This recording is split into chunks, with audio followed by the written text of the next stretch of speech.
इससे हम सबको ये जानकारी भी मिलती है कि हमारे अपने शहर में किस तरह के उपकरण, किस तरह के इंडस्ट्रियल कंपोनेंट बन रहे हैं। तो चाहे डिफेंस की बात हो, एयरलाइन की बात हो, हर एक सेक्टर के अंदर फरीदाबाद में वो इंडस्ट्री है जो हर एक सेक्टर के लिए सप्लाई करती है, कंपोनेंट्स को सप्लाई करती है।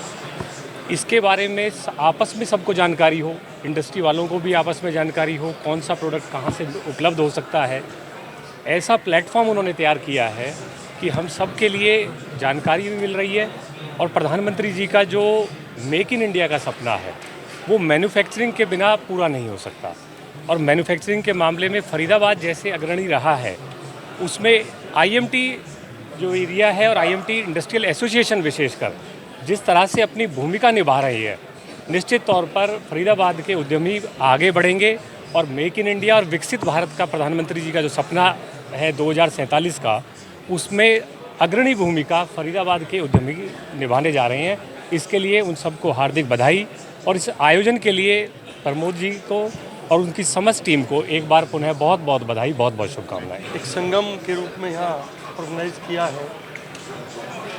यहाँ आने पर ही पता लगता है कि ये फरीदाबाद कितना विशाल मैन्युफैक्चरिंग हब है। जब तक आप खुद नहीं आकर के देखते तो आपको यही नहीं पता होता कि कौन सी कंपनी क्या कंपोनेंट बना रही है। यहाँ आने पर पता लगता है कि विश्व का ऐसा कोई ऐसा पार्ट नहीं है जो किसी मशीनरी में यूज़ होता हो और जो फरीदाबाद ना बनाता हो। और उसके लिए मैं शायद उससे शुक्रिया अदा करता हूँ पूरी टीम का, राणा जी की, जिन्होंने ये एक्सपो ऑर्गेनाइज़ किया। क्योंकि इसमें ये पता लगता है कि जो भी इंडस्ट्रिस्ट यहाँ आते हैं कि कौन सा कंपोनेंट कौन कौन बनाता है, किस क्वालिटी का बनाता है, किस रूप में वो करता है, वो आपस में भी एक तालमेल बढ़ता है। और जो प्रधानमंत्री जी का स्वदेशी का नारा है कि पूरे देश के अंदर हम जो कुछ भी बनाएं वो अपने देश के अंदर बने और अपने देश के अंदर ही खपत हो, और उसके बाद हम उसको एक्सपोर्ट के लिए भी हम सबसे महत्वपूर्ण अंग पूरे विश्व का बन के उठे।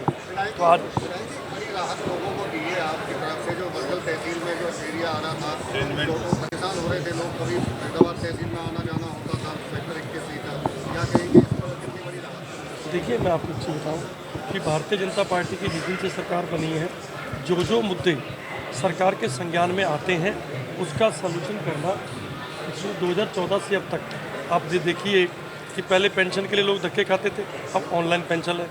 रजिस्ट्री के लिए लोग धक्के खाते थे, अब रजिस्ट्री का सिस्टम भी आपके सामने बिल्कुल क्लियर हो गया।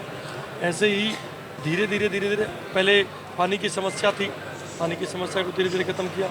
अब रजिस्ट्रियाँ जो तहसील बदली हैं उसको भी धीरे धीरे सब चीज़ों को कर रही है सरकार के लेवल पे कहीं भी कोई भी कमी नहीं छोड़ी जाती।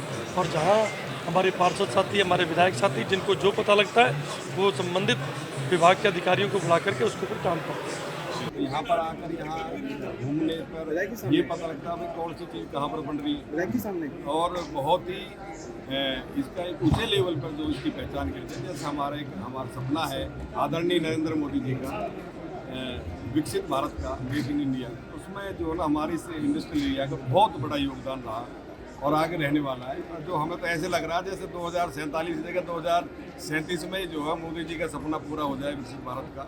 तो इसी में जो ना आज बहुत अच्छा इन्होंने अरेंजमेंट किया, बहुत अच्छा जो इन हमारी सभी कंपनी वालों को मैं बधाई देता हूँ।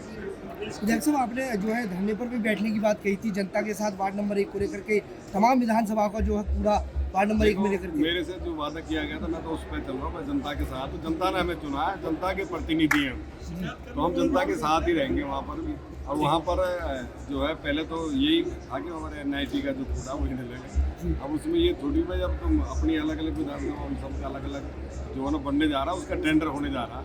तो इसी वजह से जो है ना वहाँ कल प्रोग्राम था तो उन्होंने बुलाया तो मैं उनके बीच